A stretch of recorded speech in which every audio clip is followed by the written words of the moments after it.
नमस्कार दोस्तों, GS with आशीष में आपका स्वागत है। आज हम एमपीपीएससी प्रारंभिक परीक्षा इकाई 6 का टॉपिक नंबर 2 संविधान सभा के बारे में कुछ महत्वपूर्ण तथ्यों के बारे में चर्चा करेंगे।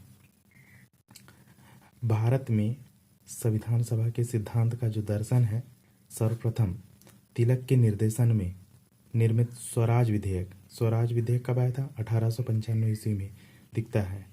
तत्पश्चात संविधान सभा का जो को स्पष्टता से स्वीकार किया गया, वो सब सर्वप्रथम 1942 के क्रिप्स मिशन ने जो सभा के गठन को स्पष्टता से स्वीकारा, जिसको व्यवहारिक रूप किसने दिया?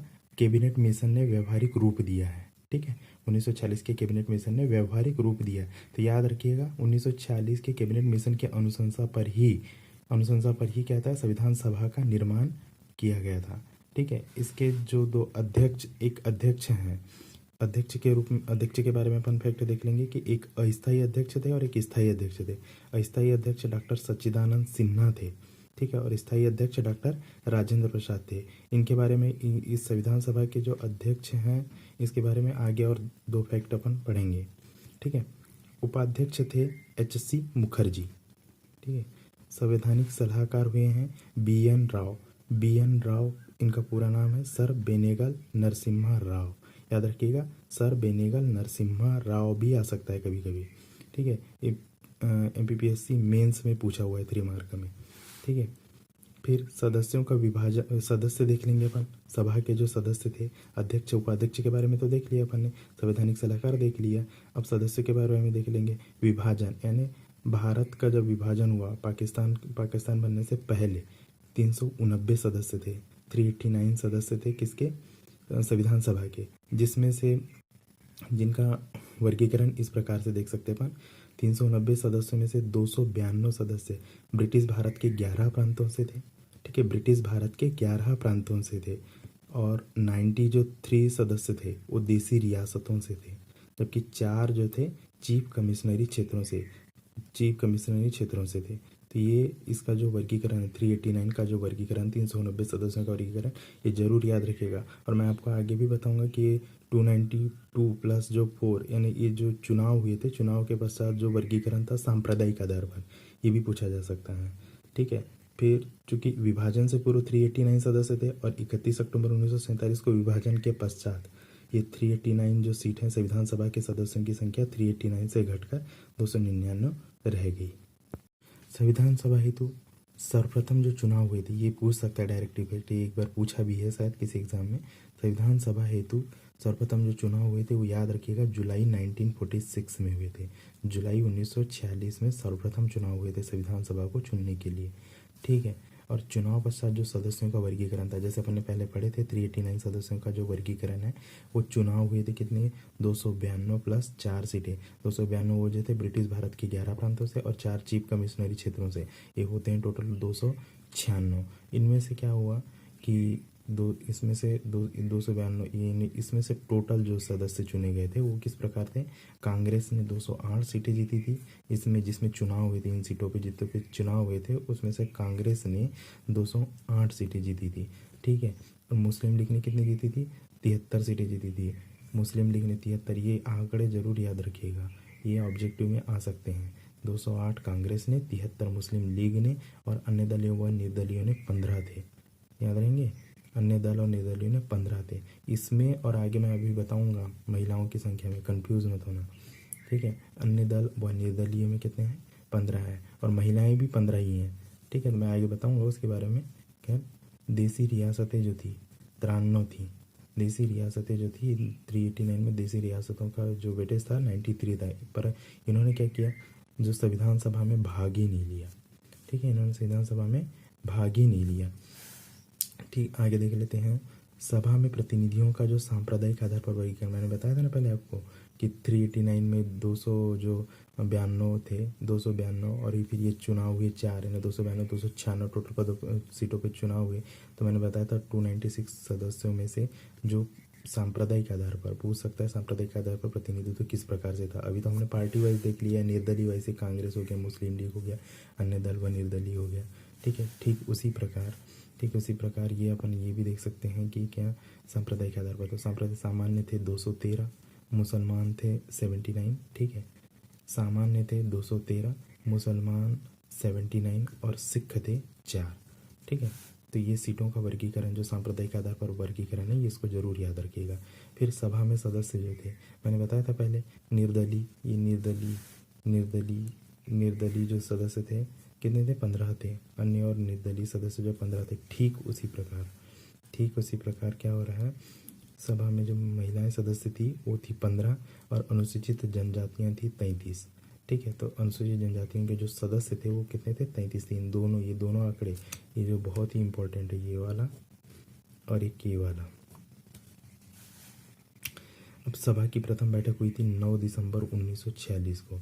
ये हुई थी 9 दिसंबर 1946 को दिल्ली के, कहता है नई दिल्ली की स्थित काउंसिल चैम्बर के पुस्तकालय भवन में, ठीक है। और अंतिम बैठक हुई थी कब, ठीक है, 24 जनवरी 1950 को।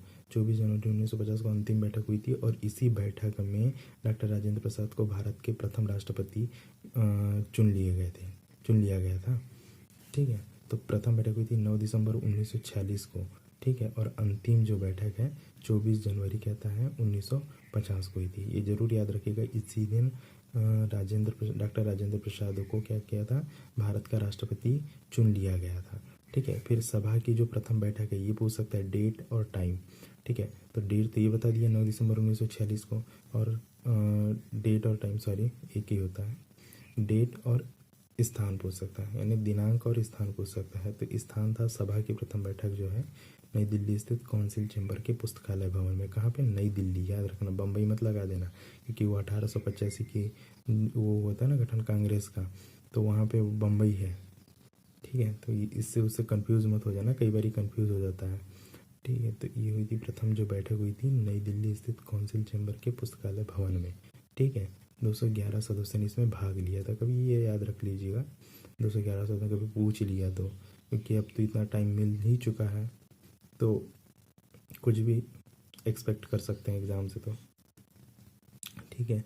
फिर देखिए, इसको याद रखने का एक तरीका है। ये 9 दिसंबर की डेट याद रखिएगा जब पहली मीटिंग हुई थी 46 में, ठीक है, 46 में। और ये 11 दिसंबर को क्या किया गया था, डॉक्टर राजेंद्र प्रसाद को सभा का स्थायी अध्यक्ष निर्वाचित किया गया था, सभा का, संविधान सभा का। इसके पहले कौन थे अस्थायी अध्यक्ष, मैंने आपको पहले ही बता चुका है, डॉक्टर सच्चिदानंद सिन्हा अस्थायी अध्यक्ष थे। उसके बाद ही डॉक्टर राजेंद्र प्रसाद स्थायी अध्यक्ष थे। और मैंने वहाँ तब बताया था कि अध्यक्ष के बारे में और एक फैक्ट बताऊँगा, तो मैं आगे चल के और एक बताऊँगा।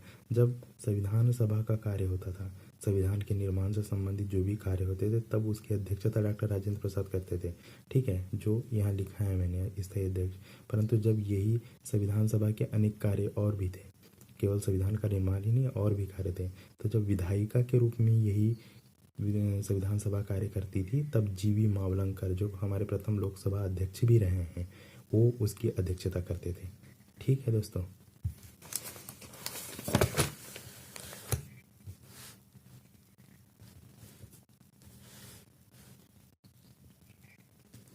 अब क्या हो, देखो मैंने आपको बताया था 9 दिसंबर 1946 को पहली क्या हुई थी, 9 दिसंबर 1946 को पहली बैठक हुई थी, ठीक है। वो हुई थी क्या था, नई दिल्ली के काउंसिल चैम्बर के पुस्तकालय भवन में। फिर 11 दिसंबर 1946 को उनको स्थायी अध्यक्ष निर्वाचित किया गया डॉक्टर राजेंद्र प्रसाद को।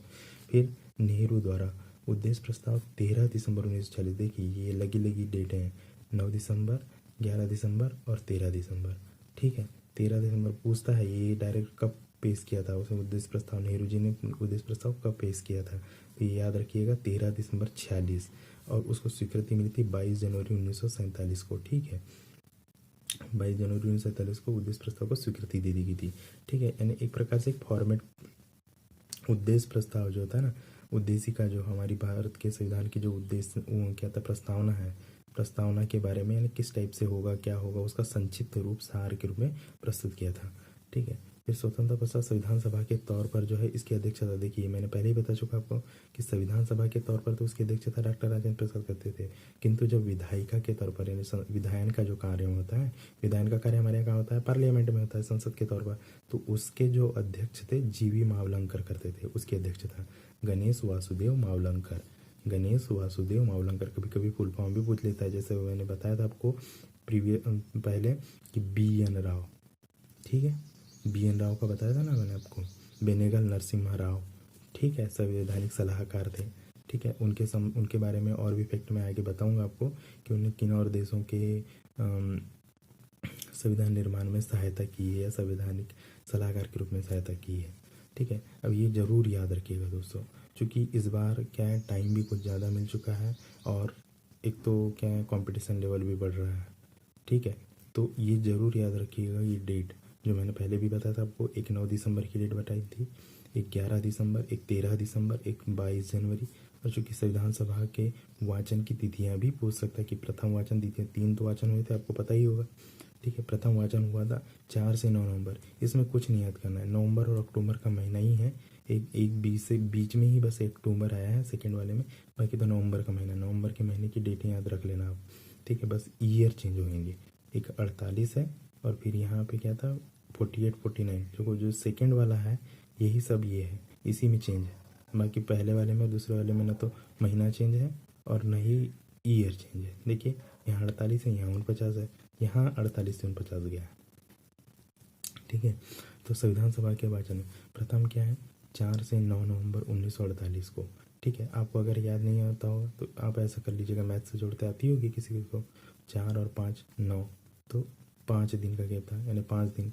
तो 4 से 5 9 नवंबर 48 को पहला वाचन हुआ था, दूसरा नवंबर हुआ था, देखो 9 के बाद ही है 15 नवंबर 48 को। ठीक है, 4 से 9, 4 से 9 में 5 दिन का गैप है, फिर 9 से 15 में 6 दिन का गैप है। ठीक है, तो 4 से 9 नवंबर 1948, फिर 15 नवंबर 48 से 17 अक्टूबर, याद रखना ये अक्टूबर तो अक्टूबर है, चूँकि ऐसे भी समझदार हो जाओगे, पहले अक्टूबर आता है उसके बाद नवंबर आता है, तो ऑब्वियसली अक्टूबर आ रहा है तो नेक्स्ट ईयर का ही होगा। तो 15 नवंबर 1948 से 17 अक्टूबर 1949 ईस्वी तक। और तृतीय वाचन हुआ था बच्चों, दोस्तों सॉरी बच्चों निकल गया मुझसे, तृतीय वाचन हुआ था 14 नवंबर से 26 नवंबर 1949 ईस्वी तक। ओके, तो ये तीनों वाचनों की डेट जरूर याद रखिएगा। ये पहले वाले में ईयर कोई चेंज नहीं है और लास्ट वाले में भी कोई ईयर चेंज नहीं, इवन मंथ भी चेंज नहीं है। बस सेकेंड वाले में ही आपको याद रखना है 15 नवंबर 48 से 17 अक्टूबर 1949 तक।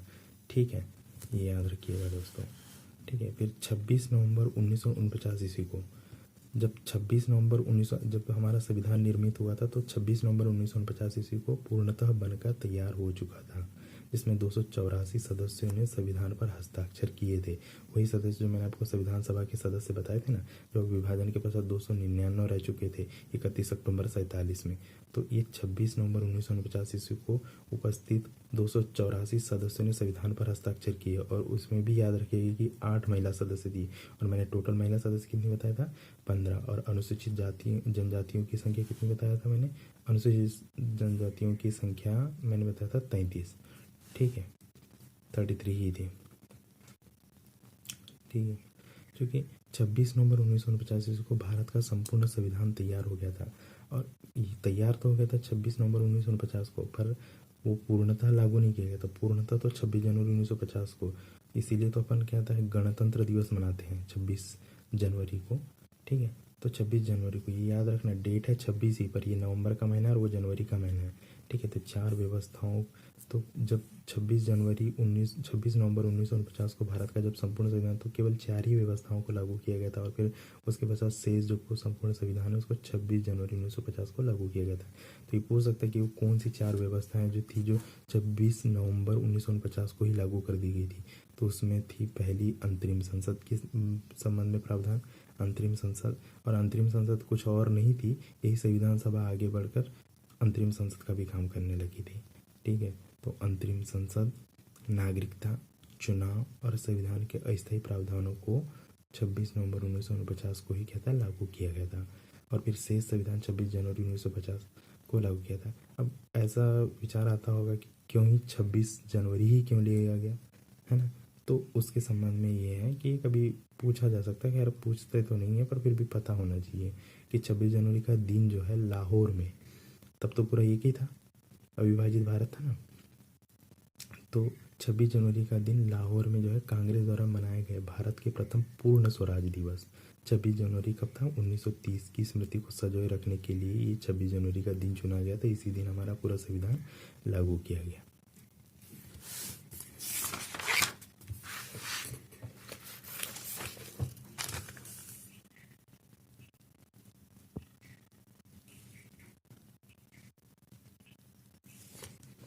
चूँकि ये कुछ फैक्ट याद और भी रखना है अपने को कि हैदराबाद रियासत के जो प्रतिनिधि थे, हैदराबाद रियासत के प्रतिनिधि ने संविधान सभा में शामिल नहीं हुए थे। मैंने आपको बताया था देसी रियासतें कितनी थी वहाँ पे, 93 देसी रियासतें थी, ठीक है। और वहाँ पे मैंने बोला भी था आपको कि उन्होंने संविधान सभा में भाग नहीं लिया था। पर पूछते हैं किस रियासत ने बाद में भाग नहीं लिया था, तो क्या है बाद में तो सब क्या है सब समझाया गया उनको, और क्या था एकीकरण का काम उनको दिया गया था सरदार पटेल को।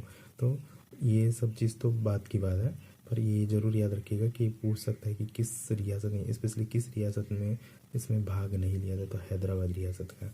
संविधान का निर्माण, इसमें अब अपन ने क्या किए, सभा के बारे में तो पढ़ लिए, अध्यक्ष उपाध्यक्ष के बारे में पढ़ लिए, सदस्यों के बारे में पढ़ लिए, चुनाव के बारे में पढ़ लिए, ठीक है। चूँकि तो अब ये देखना पड़ेगा कि कितना समय लगा, तो ये तो खैर बेसिक सा चीज़ है, सभी को पता होता है। समय 2 वर्ष 11 माह 18 दिन, 2 वर्ष 11 माह 18 दिन, और लागत ही लगभग 64 लाख रुपए, ठीक है। तो ये जरूर याद रखिएगा।